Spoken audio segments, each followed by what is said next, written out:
പത്തനംതിട്ടയിൽ വീട് ജപ്തി ചെയ്തതിനെ തുടർന്ന് പട്ടികജാതി കുടുംബം താമസിക്കുന്നത് വരാന്തയിൽ. ആനന്ദപ്പള്ളി സ്വദേശി സുകുമാരൻ, ഉഷ ദമ്പതികളുടെ വീടാണ് ജപ്തി ചെയ്തത്. കഴിഞ്ഞ മാസം 27-ാം തീയതിയാണ് വീട് ജപ്തി ചെയ്തത്. ചിറ്റയം ഗോപകുമാർ ഉൾപ്പെടെയുള്ള ജനപ്രതിനിധികളെ ബന്ധപ്പെട്ടിട്ടും ആരും തിരിഞ്ഞു നോക്കുന്നില്ല എന്ന് കുടുംബം പറഞ്ഞു. പത്തനംതിട്ടയിൽ നിന്ന് ശ്രീരാജ് ബാബു തയ്യാറാക്കിയ റിപ്പോർട്ട് കാണാം. ജനുവരി മാസം 27-ാം തീയതിയാണ് ഈ വീട് ജപ്തി ചെയ്തത്. ഈ വീട് നിർമ്മിക്കാനായി എടുത്ത ലോണിൻ്റെ അടവ് മുടങ്ങിയതോടെ ആക്സിസ് ബാങ്ക് വീട് ജപ്തി ചെയ്യുകയായിരുന്നു. 2 പേരാണ് ഈ വീട്ടിലുള്ളത്. 2 പേരും വയോധികരാണ്, ഹൃദ്രോഗ ബാധിതരാണ്.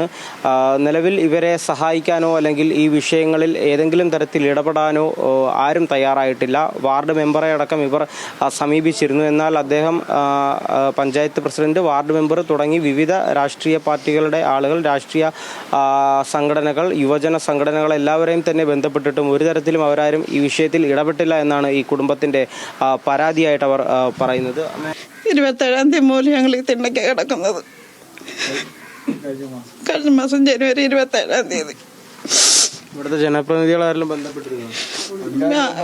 മെമ്പറെ പോയി കണ്ടു. മെമ്പറൊന്നും വലിയ അനുകൂലമല്ലെന്ന് പറഞ്ഞാൽ പുള്ളിക്ക് ഈ നൂലാമാലയൊന്നും പിടിക്കാൻ വയ്യെന്ന് ഞങ്ങളോട് നേരിട്ട് പറഞ്ഞു. ആരും സഹായിക്കാനൊന്നും പറഞ്ഞില്ല. ഞാൻ പിന്നെ എല്ലാവരോടും, ഈ ആനന്ദപ്പള്ളി എല്ലാ ആൾക്കാരോടും പറഞ്ഞു, എന്നോടൊക്കെ ജിപ്പ് ചെയ്ത് പോയി, എന്നെ പറ്റത്തില്ലെന്ന് പറഞ്ഞു. അല്ല എന്താ പറയാനാ? പിന്നെ എല്ലാവരും പറയുന്നു, നിങ്ങൾ ആരോടെങ്കിലും വിളിച്ച് പറയാൻ പറഞ്ഞു. ജീവിതത്തിലൊരു വലിയ ആഗ്രഹമായിരുന്നു, മരിക്കുന്നതിന് ഒരു വീട് വെക്കണമെന്നുള്ള. നമ്മൾ ഒരുപാട് കഷ്ടപ്പെട്ടിട്ടുണ്ട്, പെയിൻറ്റിങ് വലിയ. അതുകൊണ്ട് ഇങ്ങനെ ഇതെടുത്ത് വെച്ചു. എല്ലാം അവൻ ചെയ്തെങ്കിലും എല്ലാത്തിനും നമ്മൾ സപ്പോർട്ട് ഉണ്ടായിരുന്നു. ഇപ്പം എനിക്കൊന്നും വയ്യ, എൻ്റെ ഈ ഒരു സൈഡ് തളർന്നു.